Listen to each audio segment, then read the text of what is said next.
हामिद अमैम युवा शक्ति हैं। हम अपनी जान के दुश्मन को अपनी जान कहते हैं, मोहब्बत की इसी मिट्टी को हिंदुस्तान कहते हैं और संघर्षों के सायों में इतिहास पला करते हैं, संघर्षों के सायों में इतिहास पला करते हैं और जिस और जवानी चलती है उस और जमाना चलता है। बात चल रही है युवा साथियों की और 75 साल हो गए हमारे देश को आजाद हुए। अब हमारे पास 2047 तक हमारा ये टारगेट है कि हमारा देश विकासशील से विकसित भारत हो जाए।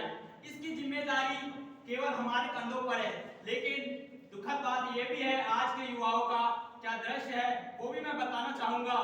जिस युवा के कंधों पे जिम्मेदारी है देश को संभालने की, वो युवा हथेलियों में अपना भविष्य ढूंढता है, वीडियो गेम में अपना भविष्य ढूंढता है।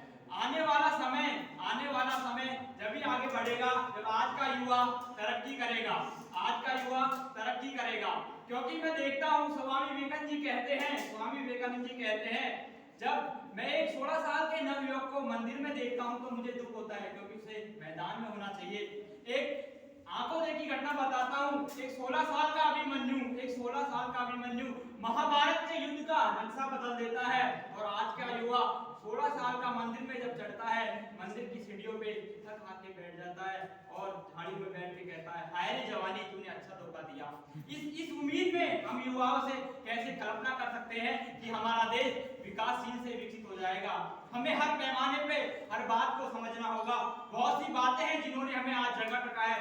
आजादी के बाद भी हम आजाद नहीं हुए।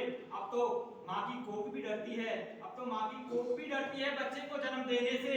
रेप की जो दरिंदगी जैसी घटनाओं को देख के और जन्म भी दे देती है तो फिर क्या होता है, कन्या भ्रूण जैसी घटनाएं हमारे सामने आने को मिलती है। कितनी सीता गंगा माँ की गोदी में सो जाती है, कितनी सीता रेल पटरियों पर लहू हो जाती है।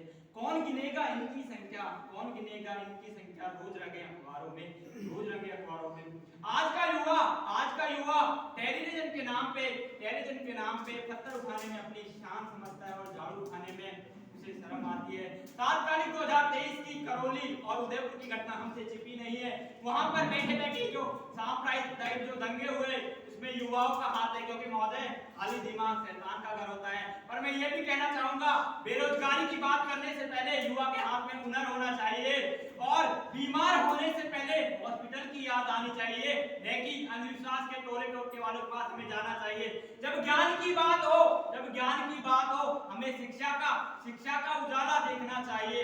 महोदय आज का युवा अंधविश्वासों की पीढ़ियों में जकड़ता जा रहा है और तरक्की के नाम पर वो ऐसे रास्ते अपना रहा है जो बहुत ही दर्दनाक है। आज का युवा अपनी शक्तियों को बेहद ही दुरुपयोग करता नजर आता है, क्योंकि युवा साथी जिस दिशा में बढ़ रहे हैं, आप और हम सब देख पा रहे हैं कि आजकल युवा आपराधिक कृत्यों से जुड़ रहे हैं, शिक्षा से वो हटते जा रहे हैं। तो आप ही सोचिए, आज मैं 23 साल का हूँ, 2047 में विकसित भारत की कल्पना में मैं 47 साल का हो जाऊंगा। मुझे दूसरों पे उंगलियां उठाने का अधिकार नहीं है साहब, ये 4 उंगलियां मेरी तरफ है। 23 से 47 तक मैं जब 47 साल का उम्र हो जाऊंगा तो मैंने देश के लिए क्या योगदान दिया, इसमें महत्वपूर्ण है मेरी जिम्मेदारी। महोदय सड़क पे फेंका गया, अगर मैं मेरे द्वारा सड़क पे फेंका गया कचरा अगले सुबह कोई अनपढ़ व्यक्ति उठाता है, तो ये मेरे लिए शर्म की बात है, क्योंकि मैं पढ़ा लिखा होकर भी अज्ञानी हूँ। सिर्फ हंगामा खड़ा करना मकसद नहीं मेरा, मेरी कोशिश है कि ये सूरत बदलनी चाहिए। तेरे सीने में ना सही हो आग राष्ट्रीय एकता की कहीं तो जलनी चाहिए। अगर युवा शक्ति चाहे तो क्या नहीं कर सकते, जिधर देखो उधर देखो विकास कहीं नहीं दिखता। बेईमानों के झुंड में ईमानदार नहीं दिखता। अगर होती गांव में तरक्की तो युवा गांव छोड़कर शहर नहीं जाता। देश में बढ़ती समस्याएं, उसके लिए हम भी जिम्मेदार हैं। समस्या होती है लेकिन समाधान हमें अपने स्तर से ढूंढना होगा साहब, क्योंकि सरकारें हमसे उम्मीदें करती हैं और हम सरकारों से उम्मीदें करते हैं। अंत में इतना ही कहना चाहूंगा, हमें हमारी जिम्मेदारियों को समझते हुए हमारे कर्तव्यों के लिए तो हम कोर्ट कचहरियों तक चल जाते हैं।